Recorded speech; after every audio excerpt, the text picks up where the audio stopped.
मित्रों नमस्कार, मैं Ayush Kumar Pandey RBS classes the Pariksha Guru के यूट्यूब चैनल पर मैं आपका स्वागत करता हूं। मित्रों, आज की क्लास में हम लोग अधिगम से संबंधित अधिगम वक्र एवं अधिगम स्थानांतरण की क्लास को कंटिन्यू करेंगे। उम्मीद है ये क्लास आपको बहुत अच्छे से समझ में आएगी और पसंद भी आएगी, क्योंकि पीपीटी के माध्यम से आपको क्लास दी जा रही है। पूरा मैटर एकदम ऑथेंटिक किताबों से दिया गया है। देखेंगे आपको खुद लगेगा कि नहीं वर्क किया गया है। आप लोग खूब अच्छे तरीके से इसको पढ़िए और एग्जाम में इससे हमेशा सवाल बना हुआ है, तो इस पर आज हम लोग बात करेंगे। देखिएगा, सबसे पहले आपके स्क्रीन पे लिखा हुआ है अधिगम वक्र एवं अंतरण। अधिगम वक्र एवं अंतरण का मतलब पहले समझिए कि वक्र होता क्या है, अधिगम क्या होता है और अंतरण क्या होता है। पहले इस पे हम लोग बात करते हैं। तो अधिगम की बात तो मैंने आपको पहले ही बता दी थी कि अधिगम होता क्या है। अधिगम की जो विशेषता है, अधिगम की जो गुण हैं, जो विशेषताएं हैं, उन पे बात हो चुकी है, लेकिन थोड़ा सा यहां पर हम लोग अधिगम की भी बात करेंगे। देखिए, अधिगम पढ़ने के बाद बहुत मजा आएगा आपको। यहां पे शुरुआत हम लोग करते हैं अधिगम से। सबसे पहला बिंदु बनता है अधिगम क्या है, अधिगम को कैसे परिभाषित किया जाता है। अधिगम, ध्यान दीजिएगा, अधिगम का मतलब होता है सीखना। अधिगम का मतलब क्या होता है? सीखना या सिखाना, जिसको इंग्लिश में लर्निंग प्रोसेस बोलते हैं। सीखना या सिखाना। अब मेरी बात समझिएगा, बालक बालिकाओं के व्यवहार में अस्थायी परिवर्तन ही अधिगम कहलाता है। अधिगम क्या कहलाएगा? बालक बालिकाओं के व्यवहार में अस्थायी परिवर्तन। बालक बालिकाओं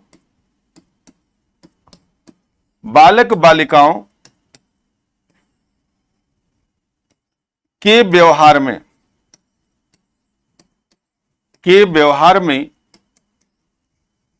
अस्थायी परिवर्तन।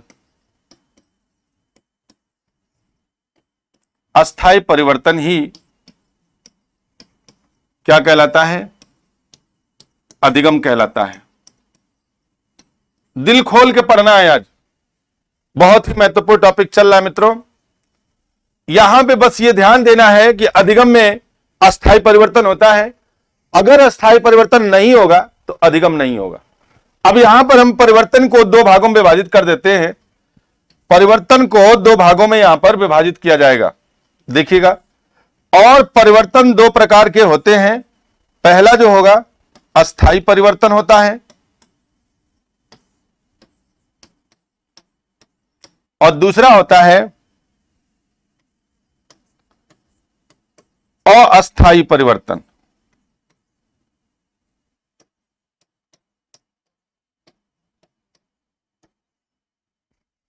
एक अस्थायी परिवर्तन होगा, एक अस्थायी परिवर्तन होगा।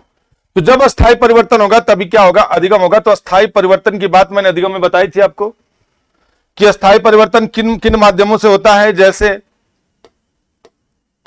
अनुभव के माध्यम से होने वाले जो परिवर्तन होते हैं वो अस्थायी परिवर्तन होंगे, उसको अधिगम कहा जाएगा। अभ्यास के माध्यम से, अनुकरण के माध्यम से, प्रशिक्षण के माध्यम से होने वाले जो परिवर्तन होते हैं मित्रों, वो अस्थायी परिवर्तन होता है। अब अस्थायी परिवर्तन में भी देख लेते हैं क्या क्या आता है। अस्थायी परिवर्तन में जैसे कोई बालक अस्वस्थ हो तो अस्वस्थता की स्थिति में जो बालक के अंदर परिवर्तन आते हैं वो अधिगम नहीं कहलाते। किसी बीमारी के द्वारा बालक में होने वाले जो परिवर्तन होंगे वो अस्थायी परिवर्तन के अंतर्गत आएंगे। परिपक्वता के कारण आने वाले जो परिवर्तन होंगे वो अस्थायी के कारण होंगे। जैसे, मेरी बात समझिएगा, सबसे पहले अनुभव की बात कर लेते हैं कि अनुभव से कैसे अस्थायी परिवर्तन होता है। अगर दो दोस्त हैं, बहुत जिगरी यारी है, बहुत घनिष्ठ मित्रता है, और एक दोस्त दूसरे को यदि धोखा दे देता है, उसकी बातों को अच्छे से नहीं समझता है, तो दूसरे वाले दोस्त को यह अनुभव होता है कि किसी पर आंख बंद करके विश्वास नहीं करना चाहिए, और ये वो क्या करता है? सीख लेता है यहां से। और यह सीख लेना ही क्या कहलाता है मित्रों? अधिगम कहलाता है। तो तो जिंदगी भर उसे याद रहेगा कि एक व्यक्ति ने हमें धोखा दिया, अनुभव मिला उसको, अधिगम हो गया, अस्थायी परिवर्तन होगा, फिर वो दोबारा किसी पर ऐसे विश्वास नहीं करेगा। अभ्यास, बच्चा हमेशा क से कबूतर, ख से खरगोश, ग से गमला बनाता रहता है, उस पर श्रम करता है। थांडाइक महोदय ने कहा कि यदि सीखना है तो अभ्यास करना पड़ेगा तब तक जब तक उद्दीपक की प्राप्ति ना हो जाए, जब तक लक्ष्य की प्राप्ति ना हो जाए। तो वहां पर भी बच्चा जब अभ्यास करेगा तो क्या होगा, अस्थायी अधिगम की प्राप्ति हो जाएगी। क्योंकि बच्चा जब क बनाना सीखता है तो उस क बनाने में अनगिनत बार अभ्यास करता, अनगिनत बार श्रम करता, अनगिनत बार पुनरावृत्ति करता है, तो यहां पर क्या होगी, अस्थायी अधिगम की प्राप्ति होगी। जब बच्चा क से कबूतर सीख लेता है तो फिर दुनिया की कोई ताकत उससे क से खरगोश नहीं बुलवा सकती, क्योंकि उसने क्या कर लिया, उसने सीख लिया है। तो कहने का मतलब क्या है कि अनुभव, अभ्यास, अनुकरण और प्रशिक्षण के माध्यम से प्राप्त होने वाला ज्ञान अस्थायी परिवर्तन का द्योतक होता है और उसी को हम अधिगम कहते हैं। अब देखिएगा, अस्वस्थता, व्यक्ति यदि बीमार है तो बीमार होने की स्थिति में यदि बालक अपने व्यवहार में परिवर्तन करता है, जैसे अगर किसी बालक को कोई बालक बीमार है और आप उससे बोलेंगे बाबू खाना खा लो, तो बोलेगा नहीं मैं नहीं खा सकता, मुझे बड़ी ठंड लग रही है। तो इस तरह का जो व्यवहार होता है यह अस्थायी होता है और इससे बालक कुछ सीखता नहीं है, इसको अधिगम नहीं कहते हैं। कोई बीमारी हो जाए, बड़ी बीमारी से व्यवहार में परिवर्तन आ जाए तो वो अधिगम नहीं कहलाएगा। तो मित्रों मेरी बात समझ में आ रही होगी, अधिगम का मतलब आप समझ गए। अधिगम की परिभाषा क्रो एंड क्रो ने दिया था कि आदत, ज्ञान और वृत्तियों का अर्जन ही अधिगम कहलाता है। जो आप आदत निर्मित करते हैं उससे अधिगम की प्राप्ति होती है। आदत कब होगा, जब अभ्यास होगा, अभ्यास होगा तो अधिगम होगा। यहां पे आप देख रहे हैं बात।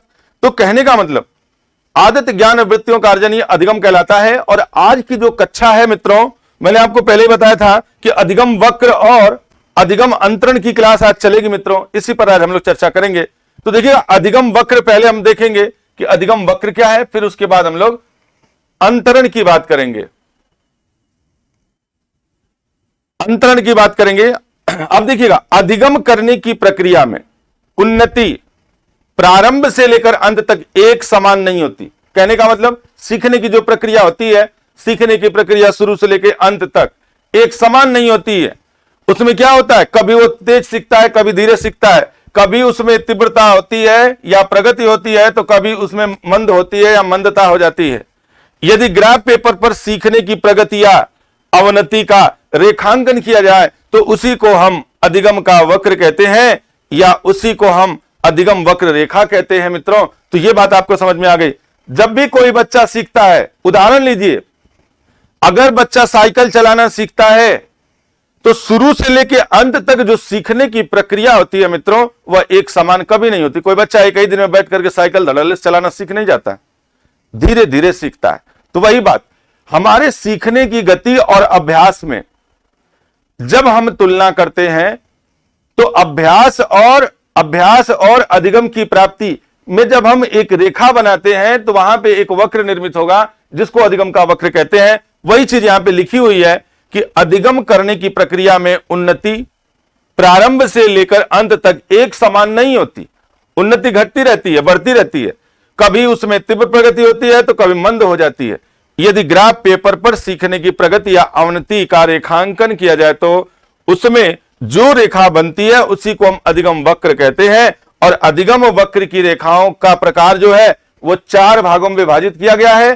पहला समान निष्पादन वक्र, जिसे सरल निष्पादन वक्र भी कहते हैं, और दूसरा उन्नतोदर वक्र कहते हैं, तीसरा नतोदर वक्र है और चौथा मिश्रित वक्र है।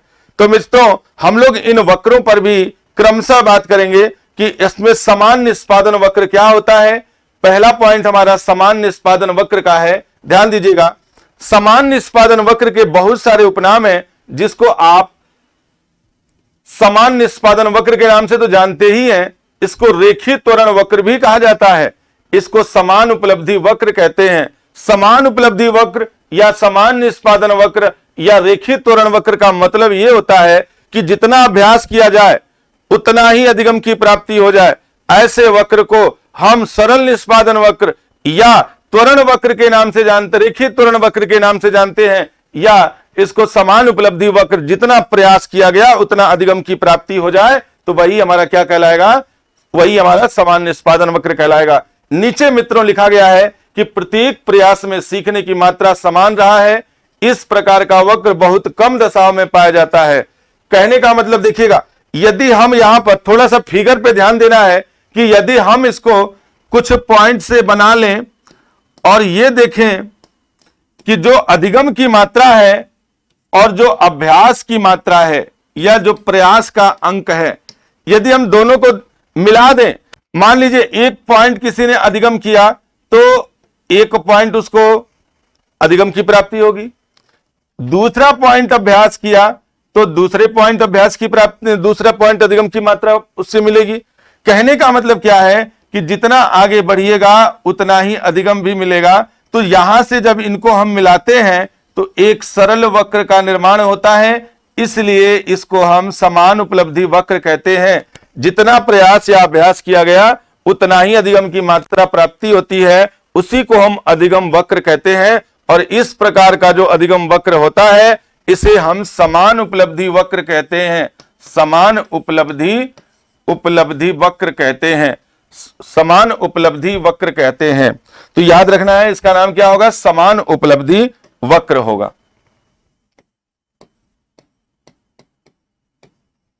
समान उपलब्धि वक्र कहा जाता है। अब यहां पर चलिए हम लोग, अब ये क्लियर हो गया होगा कि इसका उपनाम समान उपलब्धि वक्र, रेखित त्वरण वक्र या समान उपलब्धि वक्र होता है। प्रत्येक प्रयास में सीखने की मात्रा क्या होती है, समान होती है। इस प्रकार के वक्र ऐसे बच्चे बहुत कम पाए जाते हैं जो जितनी प्रयास करें, जितना अभ्यास करें उतना ही उनको लक्ष्य की प्राप्ति हो जाए, तो ऐसे बच्चे कम मिलते हैं।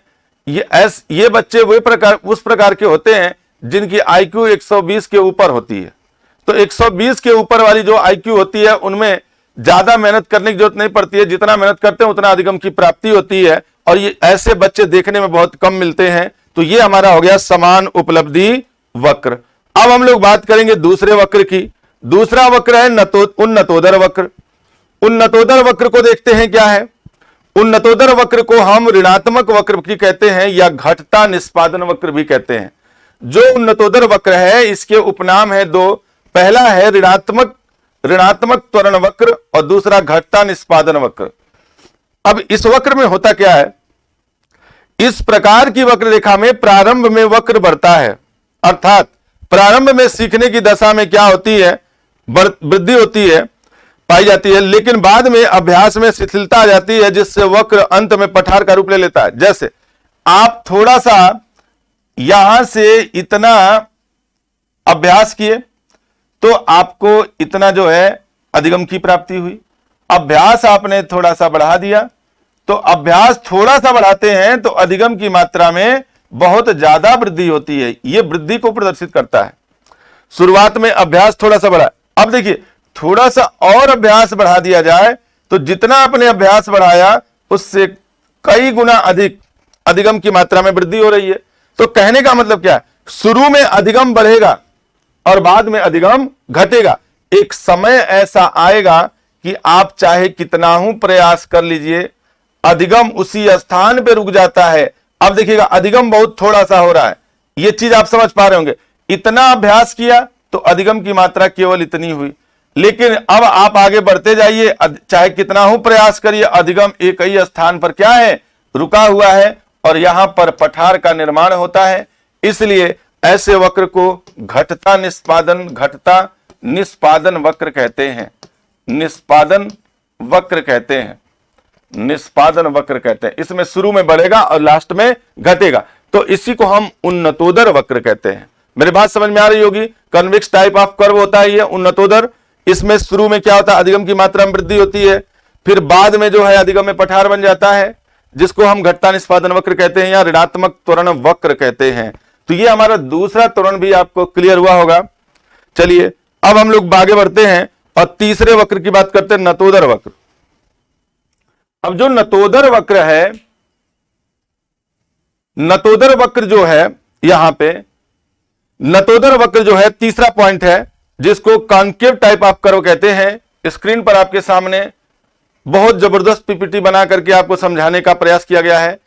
ये वे वक्र होते हैं जिसमें शुरू में अधिगम की मात्रा में कमी होती है और बाद में अधिगम की मात्रा में वृद्धि हो जाती है, और इसे हम धनात्मक त्वरण वक्र कहते हैं या बढ़ता निष्पादन वक्र कहते हैं। इस बात को याद रखिएगा, इस प्रकार की वक्र रेखा में प्रारंभ में उन्नति कम दिखाई देती है। प्रारंभ में उन्नति क्या होती है? कम होती है, अर्थात प्रारंभ में सीखने की गति धीमी होती है, परंतु बाद में अभ्यास की मात्रा के साथ साथ सीखने की गति बढ़ती जाती है। इसी को हम क्या बोलते हैं? धनात्मक त्वरण वक्र कहते हैं। अब ध्यान दीजिएगा थोड़ा सा फिगर पे, फिगर को देखेंगे तो और अच्छे से चीजें क्लियर हो जाएगी मित्रों। फिगर में देखिएगा, आपको दिखाया गया है कि अधिगम की मात्रा और अभ्यास या प्रयास।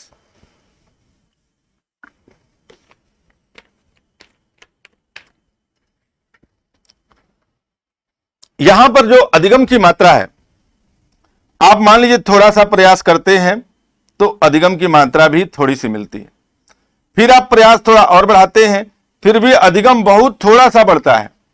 प्रयास आप और बढ़ा दिए तब भी अधिगम बहुत थोड़ा सा बढ़ेगा। प्रयास आपने और बढ़ाया तब बहुत थोड़ा सा अधिगम बढ़ा है। प्रयास आप और बढ़ाए तब भी बहुत थोड़ा सा अधिगम बढ़ रहा है। मेरी बात समझ में आ रही होगी। अब आप प्रयास जो देखिए थोड़ा और बढ़ा के यहां तक कर दिए तो अधिगम की मात्रा में एकाएक वृद्धि हो जाती है। कहने का मतलब क्या है? शुरू में मैंने क्या लिखा? आरंभ में सीखने की गति क्या होती है? धीमी होती है। आरंभ में चाहे आप इतना प्रयास किए, इतना प्रयास कर रहे हैं तो केवल इतने अधिगम की प्राप्ति हुई, तो ये भाग ज्यादा है, प्रयास ज्यादा हो रहा है, अधिगम की मात्रा में कमी है। लेकिन एक समय आता है कि आप प्रयास इतना बढ़ाए तो अधिगम की मात्रा में इतनी वृद्धि हो रही है, तो धीरे धीरे क्या होता है? धीरे धीरे अभ्यास के साथ साथ सीखने की गति क्या हो जाती है? बढ़ने लगती है। और इस तरीके के वक्र को धनात्मक वक्र कहा जाता है। कैसा वक्र बोलते हैं? धनात्मक वक्र कहा जाता है। तो इसको याद रखिएगा। नतोत्तर वक्र जिसे कॉन्केव टाइप ऑफ कर्व बोलते हैं, इसको धनात्मक त्वरण वक्र कहा जाता है। इसे बढ़ता निष्पादन वक्र कहते हैं। इस प्रकार की वक्र रेखाओं में प्रारंभ में उन्नति कम दिखाई जाती है, अर्थात प्रारंभ में सीखने की गति धीमी होती है, परंतु बाद में अभ्यास के साथ साथ सीखने की गति बढ़ जाती है। इसलिए इसे धनात्मक वक्र कहते हैं या बढ़ता निष्पादन वक्र कहते हैं मित्रों। तो इसको दिमाग में बना के रखना है। अब हम लोग चलते हैं चौथा, घटता बढ़ता निष्पादन वक्र, जिसे मिश्रित वक्र के नाम से जाना जाता है। आपके स्क्रीन पर मिश्रित वक्र सामने प्रस्तुत है, देखिएगा मित्रों। बहुत जबरदस्त तरीके से बना हुआ है, चीजें बहुत क्लियर है, आपको समस्या नहीं होगी। देखिएगा, पहले तो उपनाम देख लीजिए। इसे मिश्रित निष्पादन वक्र के नाम से जानते हैं। कॉम्बिनेशन टाइप ऑफ कर्व बोलते हैं इसको। कॉम्बिनेशन टाइप ऑफ कर्व, घटता बढ़ता निष्पादन वक्र बोलते हैं। एस आकार का निष्पादन वक्र बोलते हैं। यस आकार का सेंस ये है कि ये ऐसे वक्र बनता है। आप देखेंगे कि यहां पर यदि इस कर्व को ऐसे कर लिया जाए तो यह यस बनता है, यस की आकृति बनती है। हम लोग इसे फिर आगे देखेंगे। यहां पे हम इसको मिटा देते हैं ताकि आप एकदम क्लियर समझ लें। इसे यस आकार का वक्र कहते हैं। अब देखिएगा, ऐसे वक्र में शुरू और अंत में सीखने की गति धीमी होती है। शुरू में और अंत में सीखने की गति क्या होगी? धीमी होगी। लेकिन मध्य में इसके जो सीखने की गति होती है वो तीव्र होती है। मध्य का जो भाग होगा यहीं पर जो है, यहीं पर बढ़ेगा तो मध्य में तीव्र हो जाती है, जिसका आकार अंग्रेजी के यस आकार का होता है। और इस वक्र को हम मिश्रित वक्र कहते हैं या घटता बढ़ता निष्पादन वक्र बोलते हैं, या यस आकार का वक्र बोलते हैं, या मिश्रित निष्पादन वक्र कहते हैं। अब देखिएगा थोड़ा सा इसमें भी, आपने प्रयास किया, अधिगम एकदम बराबर है, अधिगम एकदम बराबर है। अब ध्यान दीजिएगा, प्रयास आपने इतना बढ़ा दिया लेकिन अधिगम अभी बहुत थोड़ा सा बढ़ा है। आप प्रयास और थोड़ा सा बढ़ाए, अभी भी अधिगम बहुत थोड़ा सा बढ़ा है। लेकिन एक समय आएगा आप अभ्यास बढ़ाएंगे, अधिगम की मात्रा में वृद्धि हो जाएगी। तो शुरू में कमी दिखी आपको, अब प्रयास थोड़ा सा और बढ़ाएंगे तो अधिगम की मात्रा में तेजी से वृद्धि हो रही है। और थोड़ा सा प्रयास बढ़ाएंगे, अधिगम थोड़ा और बढ़ जाएगा। तो मध्य के भाग में यहां कमी, यहां पर वृद्धि दिखी। लेकिन लास्ट में फिर चलिए, लास्ट में आप अधिगम की मात्रा को बढ़ाएंगे, लेकिन अभ्यास की मात्रा को बढ़ा रहे हैं तो अधिगम थोड़ा सा बढ़ रहा है। आप प्रयास फिर थोड़ा और बढ़ाए, अब यहां पर अधिगम भी बहुत थोड़ा सा बढ़ रहा है, तो यहां पर फिर कमी आपको दिखाई दे रही है। तो शुरू में कमी दिखी, अंत में कमी दिखी और बीच में वृद्धि दिखी। तो ये जो वक्र है यह प्रदर्शित करता है कि शुरू और अंत में कमी होती है और बीच में क्या होती है, वृद्धि होती है। ऐसे वक्र को घटता बढ़ता निष्पादन वक्र कहते हैं, मिश्रित वक्र कहते हैं, एस आकार का निष्पादन वक्र कहा जाता है। तो मित्रों ये बात आपको समझ में आ रही होगी, क्योंकि ये बहुत आसान सा टॉपिक है। केवल आपको चीजें दिमाग में एकदम कलेक्ट कर लेना है कि किसमें क्या हो रहा है। तो इसको अच्छे से नोट्स बनाएंगे आप लोग। अब हम लोग आगे बढ़ते हैं। ये हमारे 4 वक्र थे। अब हम लोग वक्र के पठार की बात करेंगे। अगला पॉइंट हमारा है वक्र का पठार, अर्थात सीखने का पठार। वक्र के पठार का सेंस यहां पे ये है, सीखने का पठार। अब देखिएगा सीखने का पठार क्या होता है, सबसे पहले जानना। जब अभ्यास करने के बाद भी अधिगम में वृद्धि नहीं होती है, अधिगम एक ही स्थान पर रुक जाता है, तो वही अधिगम का पठार कहलाता है। बच्चा मेहनत कर रहा है लेकिन कुछ सीख नहीं पा रहा है, यह बहुत सारी कंडीशन से होता है। आप लोग जानते हैं कि प्राथमिक विद्यालय में जब बच्चे पढ़ते हैं तो प्राथमिक विद्यालय के जो बच्चे होते हैं मित्रों, उनमें बड़ी दिक्कत होती है।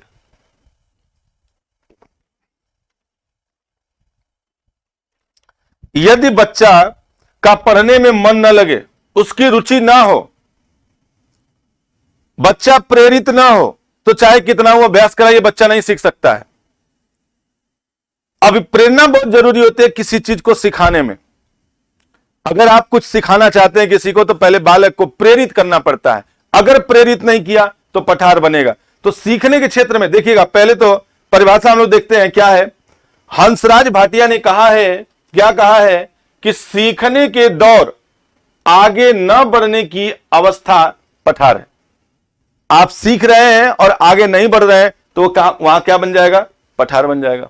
पठार देखिए होता क्या, सीखने की क्रिया में प्रगति समान रूप से नहीं होती तथा सीखने में कुछ समय तक प्रगति रुक जाती है। प्रगति का रुक जाना ही, यही रुकावट की अवस्था को ही हम सीखने का क्या बोलते हैं मित्रों, पठार कहते हैं। आपको मेरी बात समझ में आ रही है।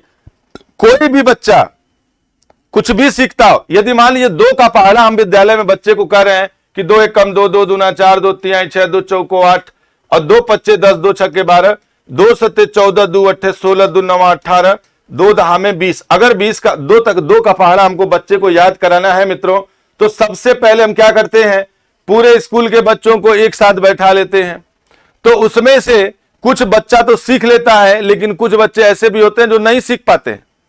अभ्यास तो निरंतर हो रहा है, अभ्यास हो रहा है, प्रयास हो रहा है, लेकिन बच्चा, जैसे हम बोलेंगे 2 एक कम 2 तो बच्चा बोलेगा ओ, मतलब सब नहीं पढ़ते हैं, कुछ उस भीड़ में केवल शोर करते हैं। तो वो क्यों शोर करते हैं, क्योंकि उनका सीखने का मन नहीं है, उनको खेलने में रुचि है, रोचक पढ़ाया न जा रहा हो, बच्चा डर गया हो, बगल में बहुत शोर हो रहा हो, बहुत सारी समस्याएं हैं, बच्चा हो सकता है अस्वस्थ हो। तो इन सभी कारणों से अधिगम में पठार बन जाता है। तो अधिगम में पठार की कंडीशन आप यहां पे देख रहे हैं मित्रों, कि जो अधिगम में पठार की प्रक्रिया है वो आपको यहां पे कर्व से प्रदर्शित किया गया है कि यदि कोई बच्चा अभ्यास कर रहा है तो सीख भी सकता है, लेकिन कभी ना कभी ऐसा भी होता है कि कुछ बच्चे सीख नहीं पाते हैं, वहीं पठार बन जाता है। प्रयास करने के बाद भी अधिगम की प्राप्ति ना हो, प्रयास करने के बाद अधिगम की प्राप्ति ना हो, प्रयास करने के बाद अधिगम की प्राप्ति ना हो, किसको प्रदर्शित करेगा, पठार को प्रदर्शित करेगा। तो यही हमारा अधिगम में क्या कहलाता है, पठार कहलाता है। कर्व से चीजें आपको समझ में आ रही होगी। और हंसराज भाटिया की परिभाषा एकदम परफेक्ट परिभाषा है मित्रों। इसमें इन्होंने कहा है कि सीखने के दौर आगे न बढ़ने की अवस्था पठार कहलाती है। तो यहां पर हम लोगों ने सीखने के पठार को देखा है। अब हम लोग सीखने के पठार के कारण क्या हो सकते हैं, हम लोग कारण पर भी चर्चा करेंगे कि सीखने के पठार में कारण क्या क्या है। जैसे पहला कारण प्रयत्न बंद करना। पहला कारण क्या है, प्रयत्न बंद करना। पहला कारण प्रयत्न बंद करना। प्रयत्न बंद करने का मतलब कि बच्चा सीखना नहीं चाहता है तो अधिगम में पठार होगा। अगर सीखना ही नहीं चाहेगा बच्चा तो नहीं सीख पाएगा और वहां पर पठार का निर्माण होगा मित्रों। दूसरा, गलत तरीका अपनाना। सीखते समय जब बच्चा गलत तरीके से पढ़ेगा तब भी पठार का निर्माण होगा। प्रगति की मात्रा का नगण्य होना। जब वो प्रगति करना नहीं चाहता है तो प्रगति की मात्रा कैसी होगी मित्रों? नगण्य हो जाएगी। बच्चे की जब रुचि नहीं होगी तब भी क्या हो जाएगा? अधिगम में पठार हो जाएगा। बच्चा बहुत थका हो, बालक बहुत थका हो, तब भी क्या हो जाता है? अधिगम में पठार हो जाता है। और सीखने या काम करने की गलत विधि का होना। यदि कोई बच्चा कुछ भी सीख रहा है, मान लीजिए क से कबूतर बनाना सीख रहा है और सही तरीके से नहीं बनाएगा तो अधिगम में पठार होगा। बच्चा 2 का पहाड़ा पढ़ रहा है लेकिन गलत पढ़ रहा है, तब भी पठार होगा। तो सीखने या काम करने की गलत विधि का होना यह पठार का द्योतक है मित्रों, याद रखिएगा। उसके बाद समझने की कमी होना। बच्चा मंद बुद्धि का भी हो सकता है, तो कैसे सीखेगा? नहीं सीख पाएगा, वहां पर अधिगम में पठार होगा। परिश्रम कम करना। आपको थार्नडाइक महोदय ने अधिगम के सिद्धांत में अभ्यास का नियम बताया था, कहा था जब तक आप श्रम नहीं करेंगे, अभ्यास नहीं करेंगे, इसीलिए उनका जो नियम था अभ्यास का नियम, उसको श्रम का नियम कहते हैं। क्योंकि बच्चे को तभी अधिगम होगा जब वह श्रम करेगा, और जब श्रम कम करेगा तो अधिगम में क्या बनेगा? पठार बनेगा। यह भी बात क्लियर है। शारीरिक शक्ति का कम होना। जब शरीर से बालक कमजोर होगा तो वो क्या करेगा? अधिगम में पठार बनेगा, वह सीख नहीं पाएगा। दोषपूर्ण पर्यावरण। यदि पर्यावरण अच्छा नहीं है तब भी बालक में क्या हो जाएगा? अधिगम में पठार बनेगा। मंद बुद्धि का होगा तब भी अधिगम में पठार होगा। यदि कोई बच्चा मंद बुद्धि मतलब कम बुद्धि का हो, उसकी IQ बहुत कम हो, तो उसके सीखने में पठार का निर्माण होगा मित्रों। यदि वो बीमारी और अस्वस्थ हो, बीमारी से ग्रसित हो, तब भी उसका पढ़ने में मन नहीं लगेगा, जहां पे पठार का निर्माण होगा। तो ये सारी जो अधिगम में पठार के कारण है, इन सबको दिमाग में बना के रखना है।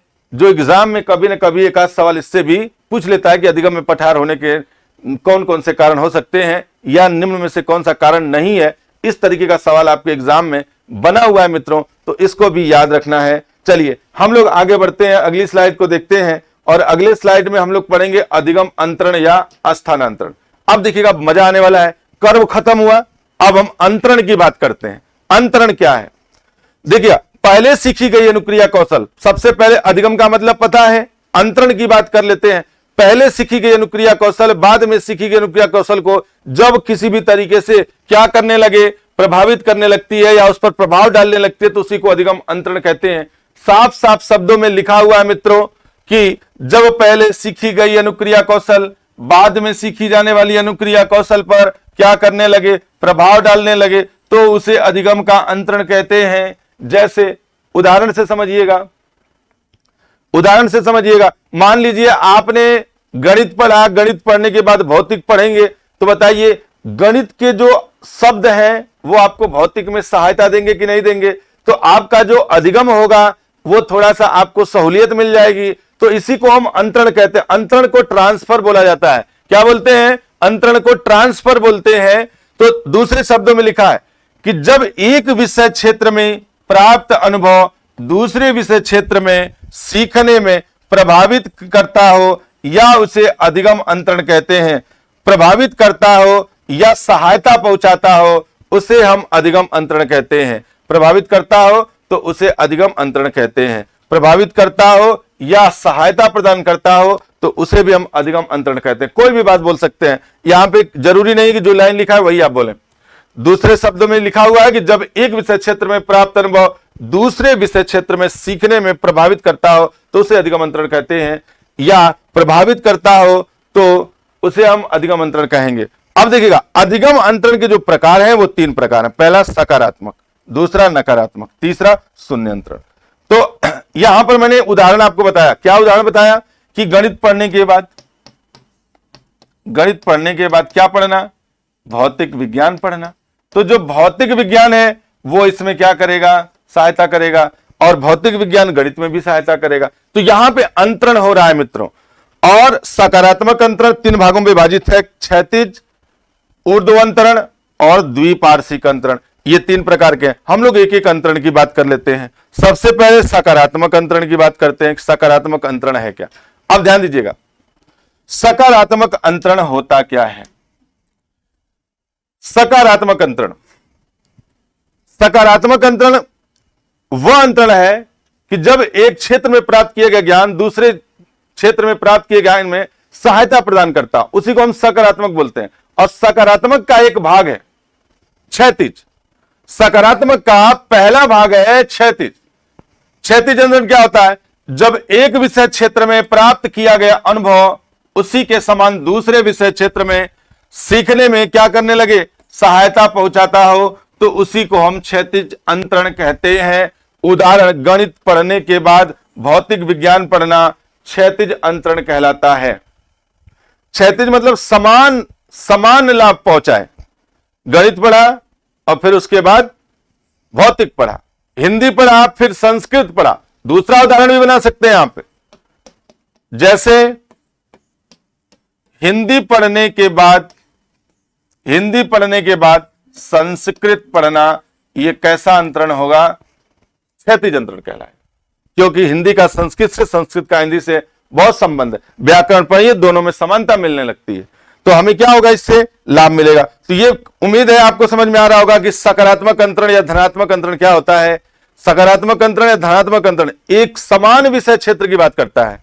क्या लिखा? जब एक विषय क्षेत्र में प्राप्त किया गया अनुभव उसी के समान, देखिए समान विषय लिखा हुआ है, उसी के समान दूसरे विषय क्षेत्र में सीखने में क्या करने लगे? सहायता होने लगे, तो उसी को हम क्या बोलते हैं? क्षैतिज अंतरण कहते हैं। अब देखिएगा दूसरी बात पे हम लोग चलते हैं।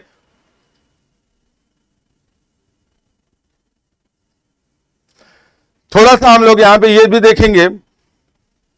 अच्छा, सकारात्मक अंतरण के लिए देखिए यहां पे बना हुआ है कि सकारात्मक अंतरण किसे कहते हैं। तो यहां पे बना है कि जब एक विषय क्षेत्र में प्राप्त किया गया अनुभव दूसरे विषय क्षेत्र में सहायता पहुंचाता है, तो उसे हम क्या बोलते हैं? सकारात्मक अंतरण कहते हैं। और सकारात्मक अंतरण 3 प्रकार के होते हैं। कौन कौन सा? क्षैतिज, ऊर्ध्व और द्विपार्श्विक। साइकिल चलाने के बाद मोटरसाइकिल चलाना, यह सकारात्मक अंतरण के अंतर्गत आता है। और यदि सकारात्मक अंतरण आपके ऑप्शन में ना हो तो आप यहां पर क्षैतिज, ऊर्ध्व और द्विपार्श्विक में देख लेंगे, तो जो साइकिल के बाद मोटरसाइकिल होता है वो ऊर्ध्व आता है, ऊर्ध्व के अंतर्गत आता है। यहां पे कुछ फिगर के माध्यम से भी बताया गया है कि यह धनात्मक अंतरण है, यह ऋणात्मक अंतरण है, यह जो है यहां पर क्षैतिज अंतरण है। स्कूटर के बाद मोटरसाइकिल चलाना, स्कूटर के बाद मोटरसाइकिल चलाना। ऊर्ध्व अंतरण क्या है? साइकिल के बाद कार चलाना। तो ये चीजें आपको क्लियर हो रही होंगी। और ये द्विपार्श्विक है, दाहिने हाथ से खेलने के बाद बाएं हाथ से खेलना, ये द्विपार्श्विक है। लेकिन हम लोग पहले सकारात्मक को ध्यान देते हैं कि सकारात्मक अंतरण क्या कहता है। सकारात्मक अंतरण ये कहता है कि जब एक विषय क्षेत्र में प्राप्त किया गया ज्ञान जब दूसरे विषय क्षेत्र में सहायता पहुंचाने लगता है, तो उसी को हम सकारात्मक बोलते हैं। साइकिल चलाने के बाद मोटरसाइकिल चलाना, यह कैसा अंतरण कहलाएगा मित्रों? तो यह सकारात्मक अंतरण कहलाएगा। और सकारात्मक अंतरण के बाद हमने क्षैतिज को पहले ही बता दिया है, तो क्षैतिज को ध्यान दीजिएगा, बात कोई समस्या नहीं है, बाद में क्षैतिज को देख लेंगे। क्षैतिज जब एक विषय क्षेत्र में प्राप्त किया गया अनुभव उसी के समान दूसरे क्षेत्र में सीखने में सहायता पहुंचा दे। जैसे गणित पढ़ा, गणित पढ़ने के बाद भौतिक पढ़ लिया, तो ऐसे अंतरण को क्या बोलेंगे? सकारात्मक बोलेंगे। बात क्लियर? अब हम लोग क्षैतिज देख लिए, अब हम लोग पढ़ेंगे द्विपार्श्विक अंतरण या ऊर्ध्व अंतरण, कोई भी एक इसमें से उठा लेते हैं। देखिएगा अब यहां पे दूसरा आया सकारात्मक धनात्मक सकारात्मक अंतरण का दूसरा पार्ट ऊर्ध्व अंतरण आ गया। देखिएगा ऊर्ध्व जब किसी निम्न क्षेत्र से प्राप्त किया गया अनुभव उच्च क्षेत्र में सीखने में क्या कर दे?